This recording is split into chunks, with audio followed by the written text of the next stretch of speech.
வணக்கம். இன்னைக்கு பச்சை பயிறு வாழைப்பூ வடை எப்படி செய்யறதுன்னு பார்க்கலாம். ஒரு வாழைப்பூவை கிளீன் பண்ணி பொடியா கட் பண்ணி வச்சிருக்கேன். 200 கிராம் பச்சை பயிரை ஒரு மணி நேரம் நல்லா ஊற வச்சு வச்சிருக்கேன். ஒரு பெரிய வெங்காயம் பொடியா கட் பண்ணது, கொஞ்சம் கருவேப்பிலை பொடியா கட் பண்ணது, 6 வரமிளகாய் கிள்ளி வச்சது, 10 பல் பூண்டு தட்டி வச்சிருக்கேன். இப்போ இந்த பச்சை பயிரில் இருக்க தண்ணி எல்லாம் வடிச்சு எடுத்துட்டு கொரகொரப்பா அரைச்சி எடுத்துக்கிறேன். இந்த அளவுக்கு கொரகொரப்பா அரைச்சதை ஒரு பாத்திரத்துக்கு மாத்திக்கிறேன்.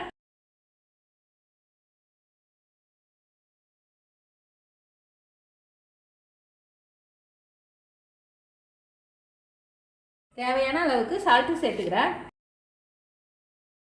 இப்போ இது எல்லாத்தையும் நல்லா கலந்துட்டு வடை தட்டி போட்டுக்கலாம்.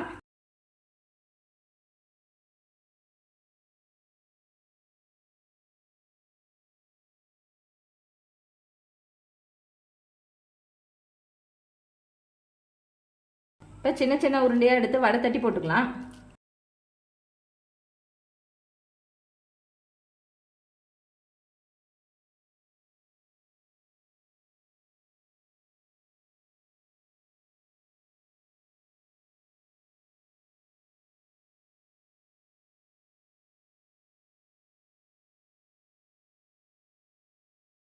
இந்த அளவுக்கு சிம்மிலே வேக வச்சுக்கோங்க.